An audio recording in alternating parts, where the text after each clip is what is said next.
Must Die is back. I am really excited to talk about this EP because I love Must Die. I really, really love his music, and I'm really excited to see him live someday if he comes to Mexico because I that he has such a very special type of bass music design that I really like, and I'm really, really excited to talk about this EP because it feels like a continuation of his 2021 album, Crisis Vision, which is one of my favorite albums of all time. And it just feels so fresh and so amazing and so full of that energy.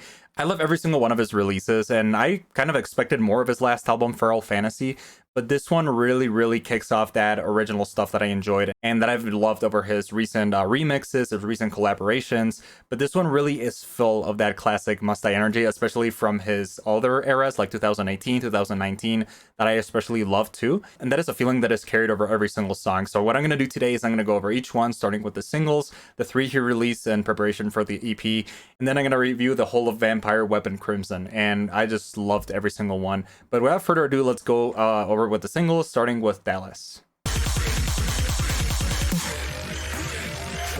the fuck it be.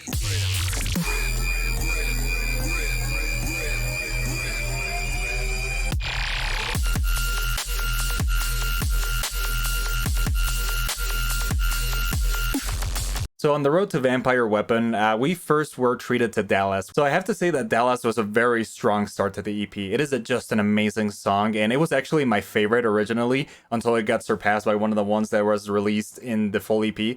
And it is just such an amazing song. This one is full of the classic Must Die bass dubstep that I really enjoy. It has some really interesting elements to it. It has like this really powerful beat to it, and it quickly became one of my favorite songs of the year, my most played songs on Spotify. It's really easy to see why. I mean, the song is just amazing. I really enjoyed it, and it also like they set up the art cover for the new EP, and it really echoes the ones like that's why I compared a lot to Crisis Vision because it has kind of like the same release schedule from like the different parts of the main character that appears on the cover art. And I gotta say, I really love that marketing strategy. But yeah, the song itself is amazing. I really loved it. I played it so many times. It became quickly one of my gym anthems, and I just loved it so much. And then after that, we came to Underground, which is the second song that was released in preparation for Vampire Weapon.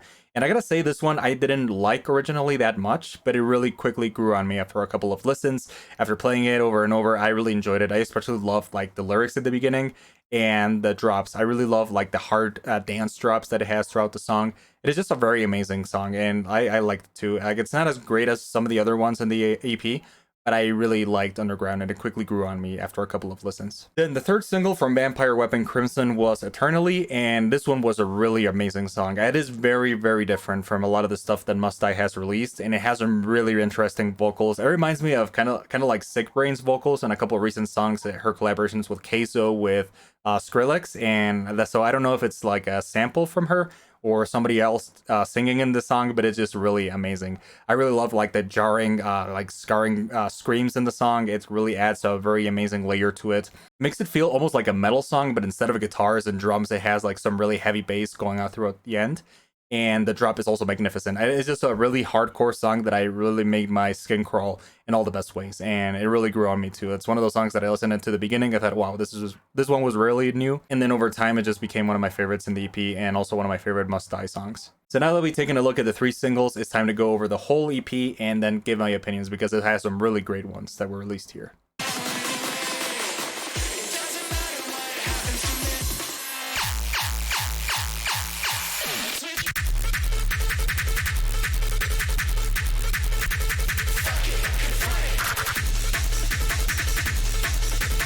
Now let's take a full look at Vampire Weapon Crimson. Such a great EP, and I'm really excited to talk about it. First, we start off with Cemetery Dub, which is a very interesting intro. It is similar to Must Die's other intros in his other albums. For example, in Feral Fantasy, Eat Dirt was an amazing intro, and this one kind of reminds me of that one. It's just a very amazing instrumental beginning to what we are going to experience, and I just like it. I think it's a very amazing, interesting song. It has some really powerful bass behind it. But other than that, I feel like other than an intro to the rest of the album, it doesn't really stand out in much other ways. It has some really interesting production. That's something I gotta point out in every single one of the songs. And yeah, it's just amazing. And then it leads to probably what is one of the best Must Die songs of all year, and also one of my favorite songs of all year in general. So Better Off is just absolutely amazing. I think it is just an amazing song from beginning to end. It is just beautiful because it has some really interesting it has like that amazing like leads leading into the beginning of the song that Must Die is known for. I love the way he kind of like crafts these song like really electronic, really like make you feel like you experience a really hardcore cyberpunk chase or something. And this one really shows that a lot, and it's just amazing. It leads into a very amazing hard style drop. I mean, well, hard dance, hard style, and like those kind of genres. And by the middle point of the song, my jaw dropped when the guitars kick in. That was so unexpected because I don't never really expected like some acoustic guitars in a Must Die song, but it really adds a lot to this one. It just makes it a really beautiful, beautifully written song that does a lot of good things in it. And I just love the way it just leads into the rest of the electronic ending of the song, the second drop.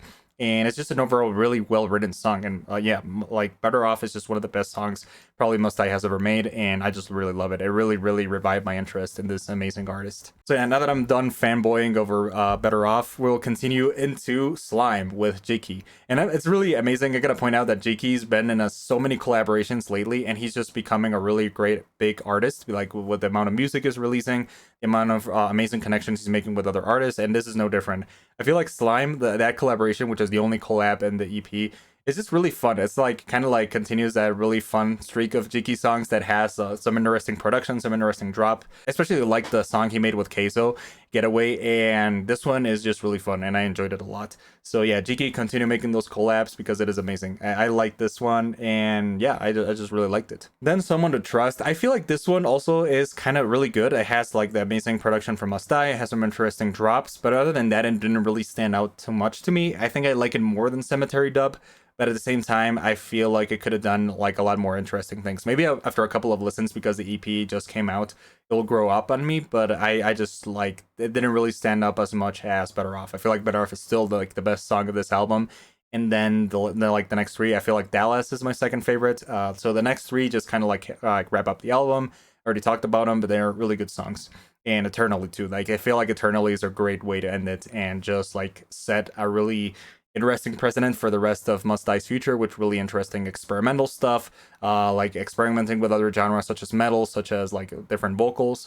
And yeah, overall, I feel like it's a really, really amazing EP, and I just really enjoyed it. Like, even if it's not a full album, I'm gonna give it a really good score. So overall, Vampire Weapon Crimson is just really good. It has some really good songs, some really interesting stuff in it. It's 7 songs long. I wish it were longer, but that would really reach into album length. And I think we need more EPs too. Like, we need shorter projects that really show the best stuff from each artist.